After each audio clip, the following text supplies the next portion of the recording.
Don't let garden pests steal your tasty tomatoes.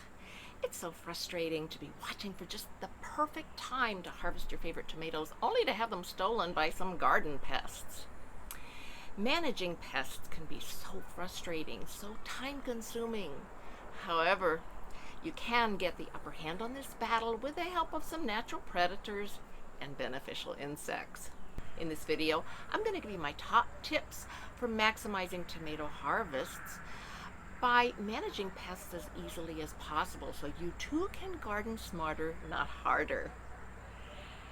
This video is part of a series on how to get the biggest harvest from your dwarf tomatoes. If you missed the first video in this series, I've included a link in the description below.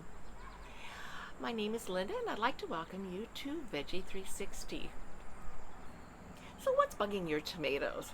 A pest can be anything that harms your plants, anything from an insect to a mite, worms, slugs, snails.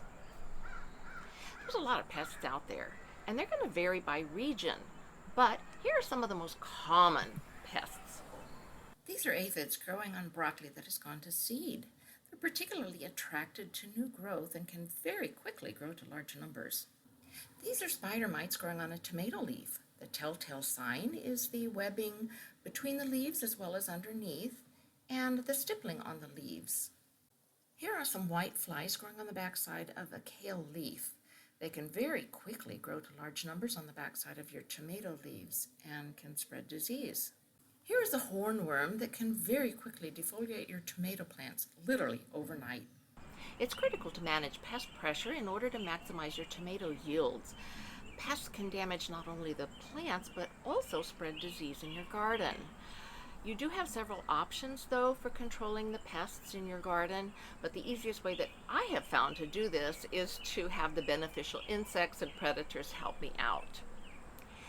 A beneficial insect includes predators that eat the pests, as well as parasitoids that live on or in the host, which in this case is the pest, and then ultimately kills them. Birds can help out as well, but I'm sure you already know the birds can go after your tomatoes, but more on that later. Lizards and skinks eat insects and slugs, but they're non-discriminate feeders, and so they're going to go after the good guys and the bad. Minor players in this game, but it's worth a mention, and they're also fun to watch. The key to attracting beneficials is to plant a diverse garden. You want to include a wide variety of flowers as well as a wide variety of veggies, and don't forget those herbs. You basically will be able to create beauty with bounty. Now, some of your beneficials are pollinators as well as predators, and they feed on nectar as well as pollen. So by planting a wide assortment of flowers and vegetables, you're going to be able to give them a varied diet. You're also going to be able to bring in a wider array of beneficials that will help you control those garden pests. When choosing which flowers to plant, you can do either annuals or perennials. You just want to make sure that they have a long bloom time. You also want to include different types of flower heads in the garden, because the different beneficials are going to have different mouth parts, and so they'll find some flower heads easier to eat from than others. By planting a wider array of flower heads, you're going to be bringing in a more diverse array of beneficials. You can plant flowers around the border of your garden as well as interplant within the beds themselves. Here are some of my favorite flowers for attracting beneficials, starting with alyssum, which can attract a wide variety of beneficials, including hoverflies and ladybugs. Next, we have cosmos, which also attracts ladybugs and hoverflies, but also green lacewings. Marigolds are great for attracting pollinators, but they can also be a trap crop for spider mites. Nasturtium are stunning in the garden, and I like to use them as a trap crop for aphids, which also attracts ladybugs. Sunflowers are great for attracting pollinators, as well as birds to eat the pests. Zinnias bring in a wide assortment of pollinators, as well as parasitic wasps and hoverflies. You can also let herbs like cilantro, parsley, and dill bolt or go to seed and become great magnets for parasitic wasps, lacewings, and hoverflies. All of these are very easy to grow, and they self-sow quite readily, especially cosmos, as you can see from this picture. We didn't harvest the flowers early enough, and so they went to seed, and now we have a bunch of volunteer cosmos growing in the walkways. Keep in mind, too, that a mixed planting will actually confuse the insects. Um, when you interplant the flowers with the veggies, and a wider assortment of veggies, it actually makes it harder for the pests to hone in and find your prized dwarf tomatoes.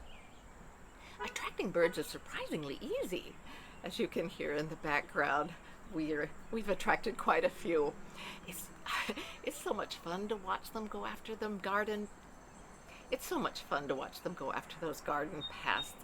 I just love it. I wish I had some pictures to show you because it's quite entertaining and quite rewarding for me.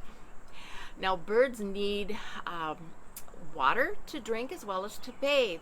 So you're going to want to put either a bird bath or some type of a shallow dish in your garden in order to provide this for them. As I mentioned earlier, that tomatoes, the birds can go after your tomatoes. By giving them that bird bath or the shallow dish for water, they'll actually go after that instead of eating your tomatoes, because tomatoes can be quite juicy and they're going after the juice in the tomatoes. So divert them by giving them water to drink. Attracting an array of beneficial insects and animals in your garden will help you decrease the pest pressure so that you're going to be able to minimize the use of insecticides. It's so important to not overuse the insecticides because they're really, a lot of them are non-specific, and they're going to kill the beneficials as well as the pests. And keep in mind, beneficials need something to eat, so don't wipe out all the pests. The key is to maintain a good balance between the pests and the beneficials, but let those beneficials do the work for you. You want to know before you spray. Since insecticides are non-specific, you need to make sure that you're spraying a pest and not a beneficial. It's therefore absolutely important that you can identify the insects in your garden. If you'd like to learn more about garden pests and how to control them using beneficial insects, you can get a lot of great information from Susan Mulvihill's book, The Vegetable Garden Handbook. It's very well written and loaded with lots of great information. You can also listen to Joe Lample's interview with Jessica Wallister on the Joe Gardener podcast, episode number 68. Top predatory beneficial insects and how to attract them, part 2. I've included links to both of these in the description below.